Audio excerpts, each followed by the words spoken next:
It was late at night. While the darkness hovered above everyone, the full moon lit up the way for the people lost, just like it did for Ryan. She sat on the ground with her back against her black BMW. The cigarette in her hand burnt and burnt, but she couldn't take one sniff of it. It was near to its death as well.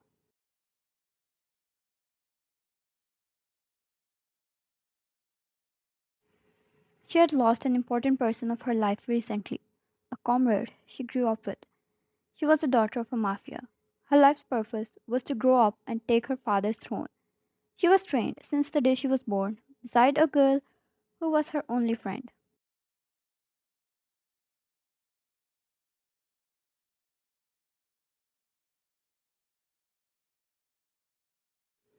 She lost her the day she was supposed to take her father's place and become the mafia queen. They were attacked, and her friend gave her life to save Vian. Vian, if anything, she deserved the throne, not someone like me.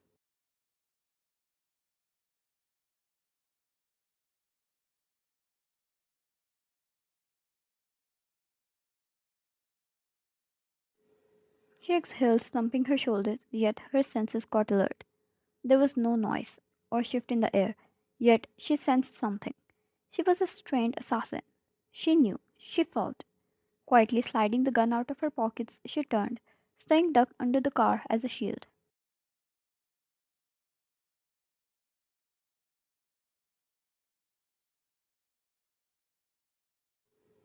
After assessing the whole area for quite some time, she stood up. It was nothing but empty road and a forest some feet away. But her senses are never wrong. As she stepped away from the car, she heard a noise and walked in that direction.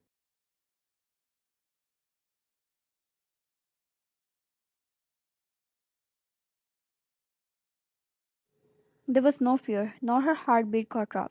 She was as calm as ever, yet high on alert. One stepped near the entrance of the forest and found a commotion at a distance.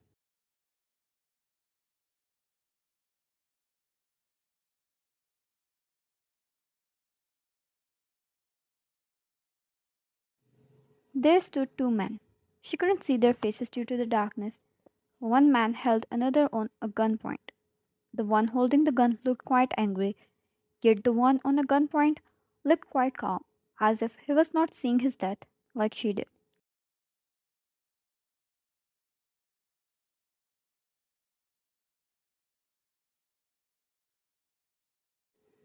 Within next 3 moments, the man fired the gun twice and left the place. Yet the one who was shot showed no panic or whatsoever. His shoulder and gut were shot, and now he was on the ground in a kneeling position.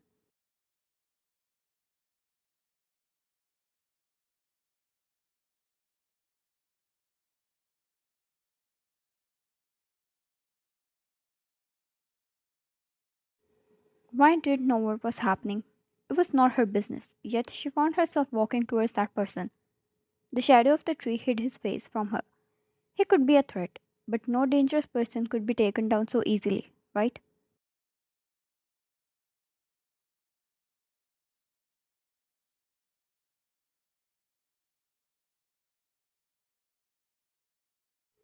Ryan, let me help you. He looked up with pained expressions. Half of his face was filled with blood, since he ran his hand filled with blood over it. Ryan, without another word, held his arm and helped him up.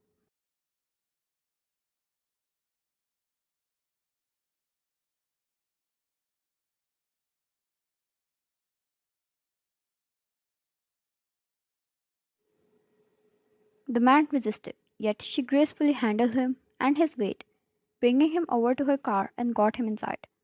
Nothing much he could do while being shot twice, right?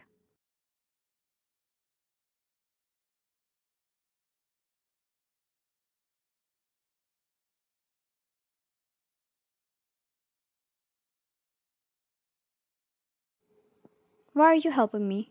He grunted. One calmly started the car and drove off, making sure to get him the medical help on time. Why? That's what she would do. She was a kind person.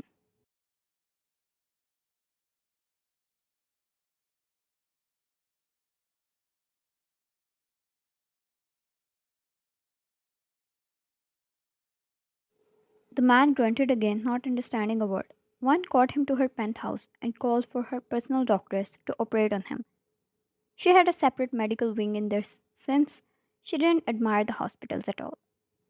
Being in mafia, she got injured often.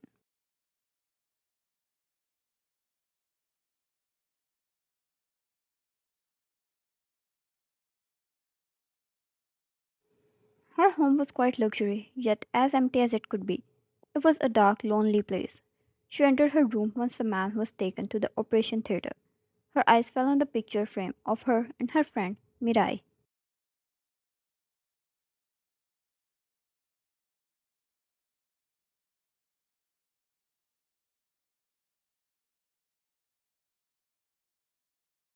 Ryan, you'd be shocked to see what I did today. I just saved an unknown man. Dad would get mad for being this careless, but it's exactly what you would do, right?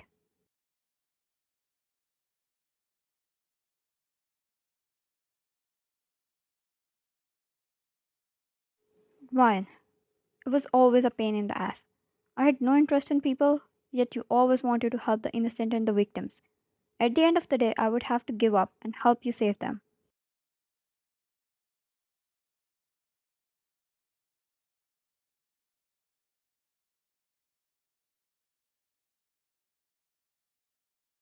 She sighed and looked down at her hands filled in blood of that injured man. She couldn't see his face since it was filled with blood and dirt. The door knocked and she found the nurse coming inside. As the door was opened,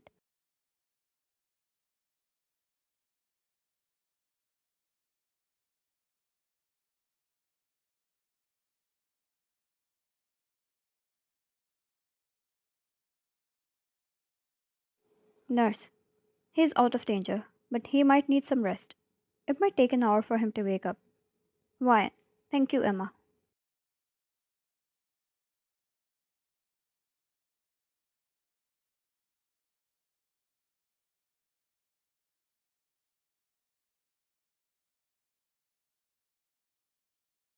"Nurse, you might want to see who he is." Vine tilted her head as the nurse laughed. She cleaned herself up and went straight towards the room where the man was.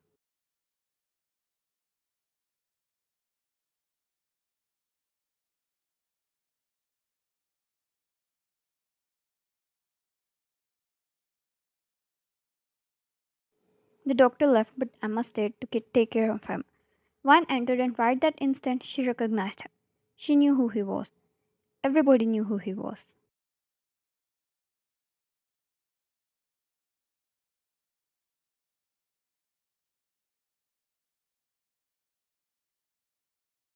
Vine, you may leave, Emma.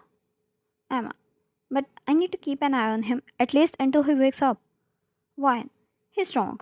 I'm sure he can handle that much, and I don't want you in danger. He's not someone you should be around.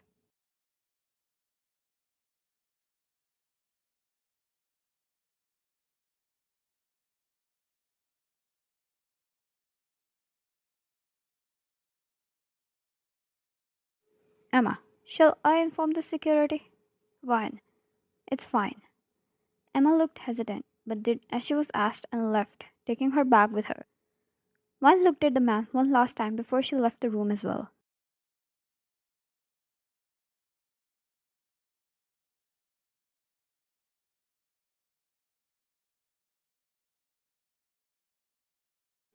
John Jungkook, the Mafia Lord that ruled the South. Vine's father was a powerful figure, yet even he warned her of Jungkook. It was a long day for Vine, and now this.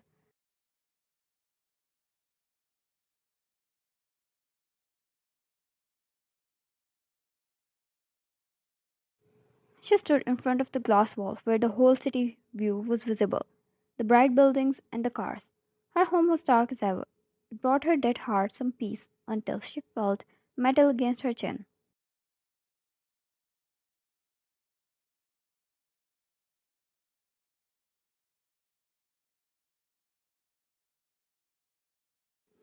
A body behind her back radiating strong heat, a hand placed on the glass beside her head, and a gun under her chin. Ryan, you woke up? She was calm, just like he was when he was on a gunpoint.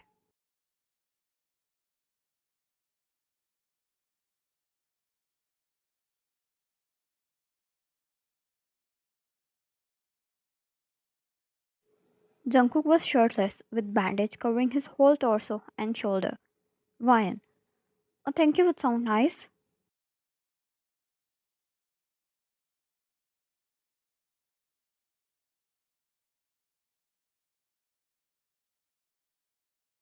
Jungkook, what are your intentions? There's no way you found me in that abandoned forest in the middle of the night and your sweetheart decided to save a dying man.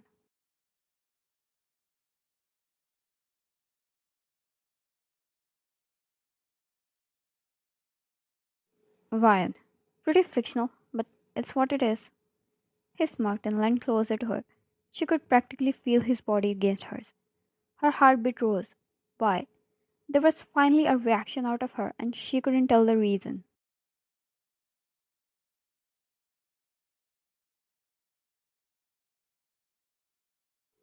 It was not because of the gun, nor the fear of being alone with such a powerful figure. She looked at the faint reflection of the glass and found him staring back at her. Those eyes, those deep and dangerous eyes, had to be the cause of her turmoil.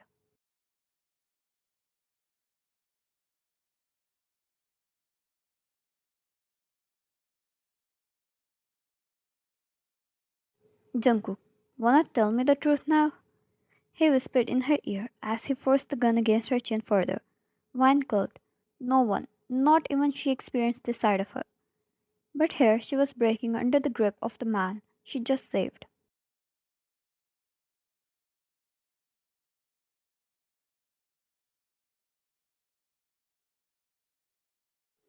Within a blink of an eye, the vulnerability was gone. She turned, snatched his gun, and now he was the one on gunpoint as she pointed it at him.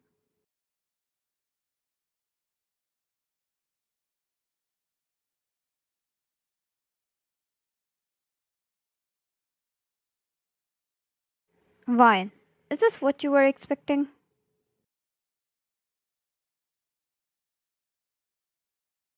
To be continued.